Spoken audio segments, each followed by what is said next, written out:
Just like the creatures in folklore, internet trolls like to disrupt business and cause problems online. So, how do you protect yourself and your business? Welcome to Expert Connections. I'm Julie Holton. If you've spent any amount of time online, you've likely seen some of these cyber gripers. But at what point does it cross over into cyberbullying, harassment, or something worse? And can you do anything about it?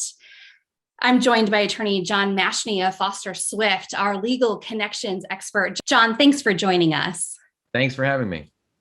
This really has become a major problem for some businesses. On one hand, these comments online can be rude or annoying. But on the other hand, sometimes these cyber gripers can really attempt to take down a business. How do you address this, or do you address this? It's a great question, Julie. And I think you really have to look at every situation differently. The traditional legal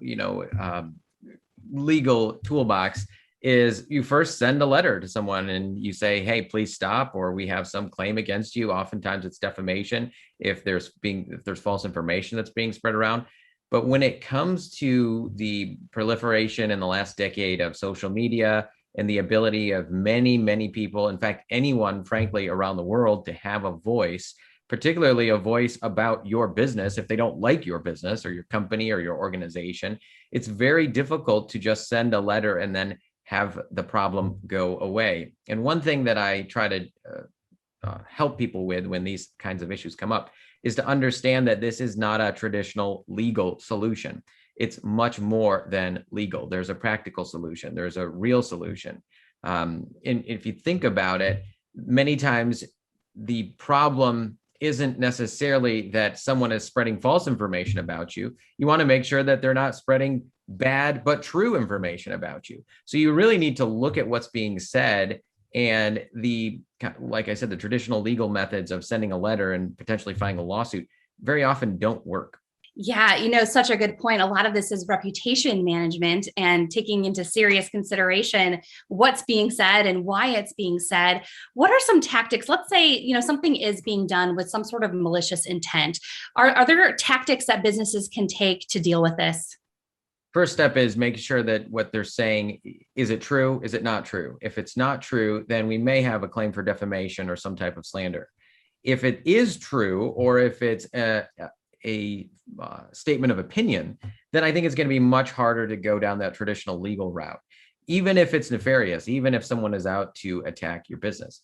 If someone is trying to attack your business by spreading information that's negative, but not necessarily misinformation, then I think you have to look at alternative and creative solutions sometimes. If someone's posting negative reviews, look at, how do I get more positive reviews? How do I proactively manage my reputation in this review system through whichever review channel that you're dealing with, whether it's Google, sometimes Yelp, sometimes, whatever it is, if it's industry specific. So look at how to get more positive reviews, get creative. And I think I've talked to many people and sent these links out to many people in presentations and to clients. Sometimes in the proliferation of negative reviews, you actually try to get negative reviews, meaning like the 1-star reviews, because you flood out all the really bad ones. It's more of a parody or a comedy, right? Sometimes you incentivize good reviews and you find ways to do that. Because what happens is, if you don't get creative, if you have the traditional solution of sending a letter or threatening legal action, oftentimes the people don't care. They might not even have any assets that are worth going after. And so what? You sue them, they declare bankruptcy, and then what happens? They're still mad at you and they're still attacking you online, and maybe they've found different ways to harm you and hurt you. So the first step is assess the type of information that's being shared. Is it actionable? If it is, then do something. But if it's not, then get creative. Either try to work out a resolution, address the actual truthful problems that they're identifying, and then think about practically, how do I proactively manage my reputation online? John, I want to also ask you about this idea of safety, security, of privacy for business owners, because there could be, if there is some malicious intent, there could be some concern about maybe the comments escalating from just comments or threats to something more than that. So what do you recommend for your clients? Yeah, it can be very scary, right? When you think about, you don't know the face or the person on the other side of the computer. What are their intentions? What are they trying to do? Part of my practice is I try to help people with privacy. understanding in this age that we live in, privacy is so important. So for example, you want to make sure that if someone is angry with you or your business, that they can't just go and find your home address, or they can't find your home phone number, your personal email. They don't know all these identifying pieces of information about you or your company or people within your company. Many cases, we're not thinking about those things when we form entities, right? What's the address that's listed as a registered office for our LLC or for our company?